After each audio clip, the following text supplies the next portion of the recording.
can then ask you a bit about some of the Constitution.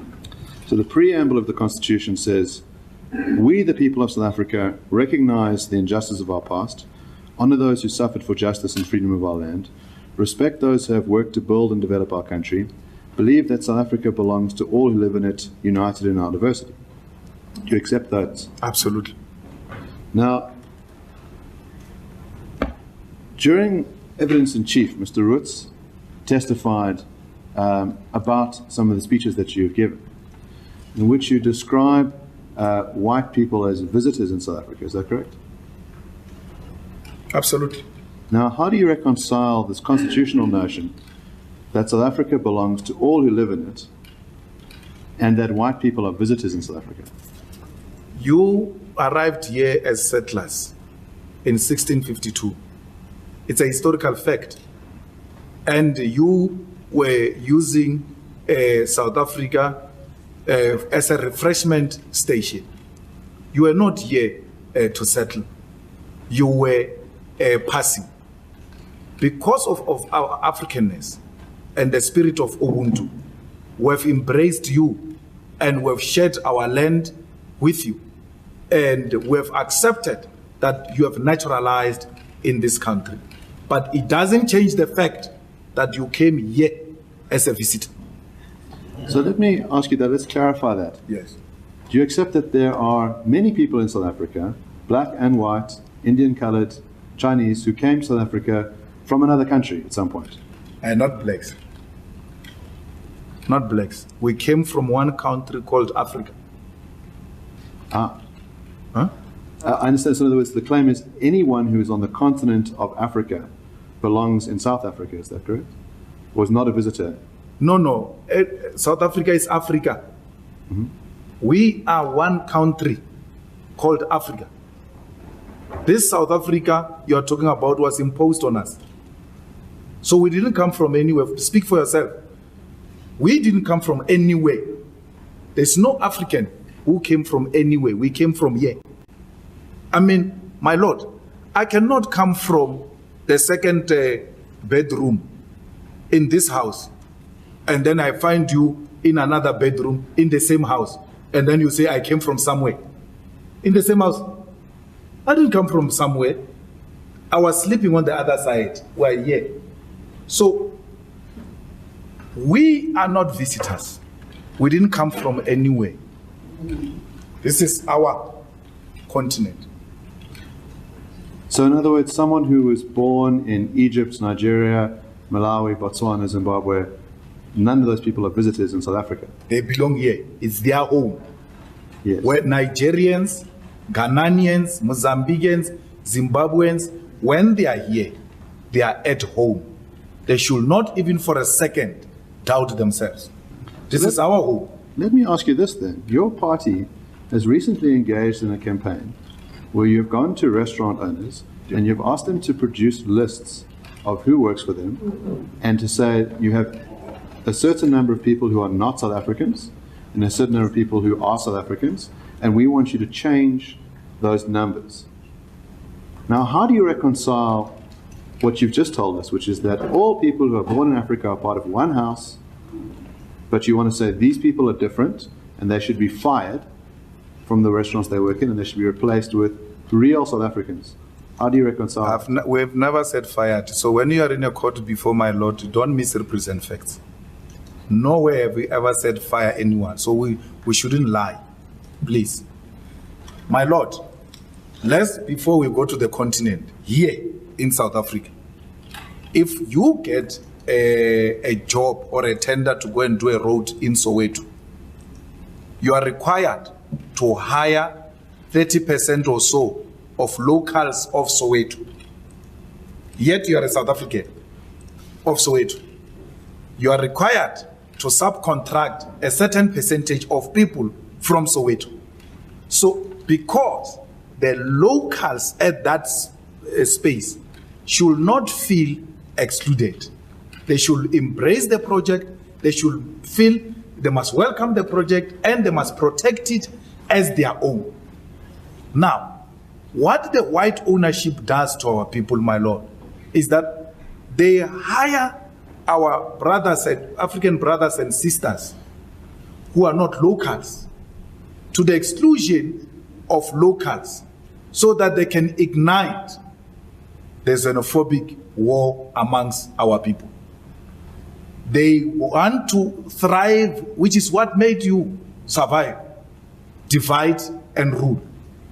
You are dividing us by hiring some of us. I'm a South African. If I were to go and open a restaurant in KwaZulu-Natal and I come with everybody from Limpopo, the people of KwaZulu-Natal, one, they will not feel like this restaurant belongs to them.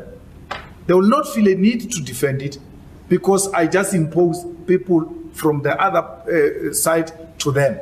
They need to be involved for them to know that this belongs to them. But it doesn't make the Limpopo people less South African or less home because I said you must be mixed with the people from KZN since our project is in KZN. It doesn't make it lesser home because I said so. No, I am saying the unity of Africa must start from the shop floor. Zimbabwean, Mozambican, Nigerian, South Africans, come, let's work together on the same floor. Mozambican, Zimbabwean, let's go to school together. Let's grow up together and know each other so that by the time we defeat these colonial borders, we already have embraced each other and we don't start from scratch. So that's what we're doing. It's in line with what we're saying. We're saying Africa is one, and let one Africa be seen at Cream Restaurant. We're not going to allow the bosses to divide our people by excluding others. Now, so if there is a shop, my lord, that says here we don't hire Zimbabweans, I will go there and fight with them and say, why would you say that? Why do you classify our people and want to isolate them? It will be a wrong practice. So we are starting, and which is what is offensive. You want to exclude South Africans with African brothers and sisters so they can fight amongst themselves and they remain divided. We are saying, no, come together, work together so that the unity starts at the shop floor. You are not happy with that. Let me put to you what you actually did. Yeah. So, in other words, your party goes to Cream Restaurant and says, we've looked at your books and you employ, let's say it's 25 people who are not South African and 5 people who are South African. We think you should reverse those numbers the next time when we come back in 2 weeks. Now, what would it entail? You said, I'm putting words in your mouth about firing. What would it entail to reverse those numbers? But I didn't do that. I didn't go to Cream and say, these are the numbers, and then when I come back in 2 weeks, I want these numbers. No.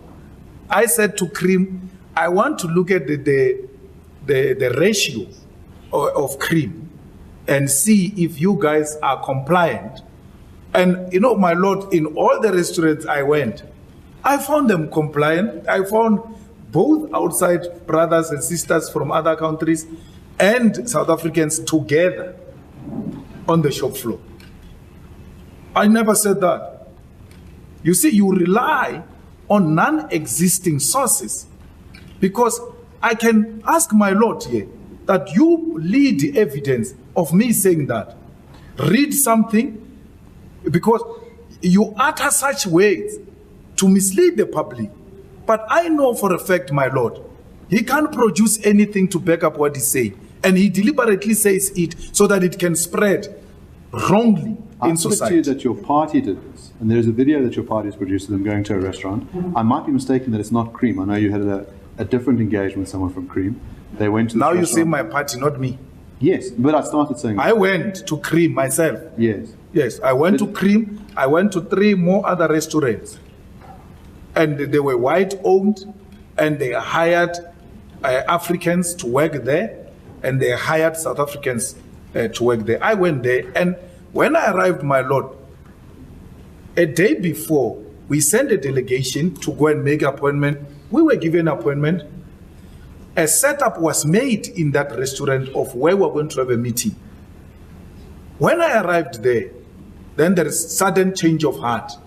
and then doors are closed, and there is a problem. People are going up and down saying we can't access the place. I just said one or two words which opened the door. I said to them, this country was won through dialogue. We spoke. That's why we are where we are now. You are refusing to speak.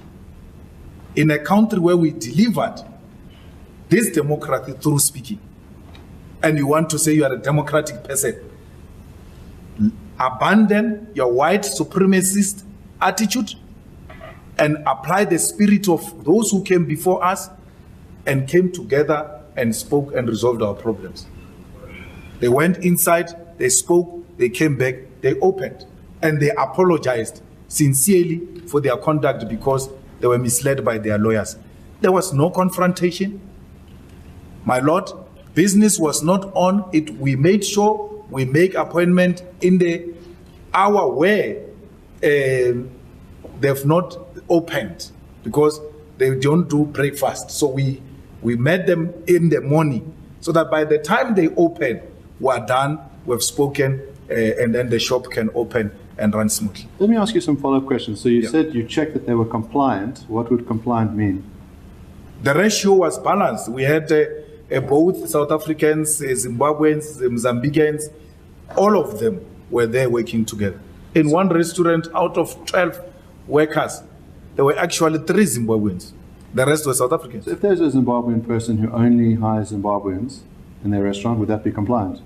No.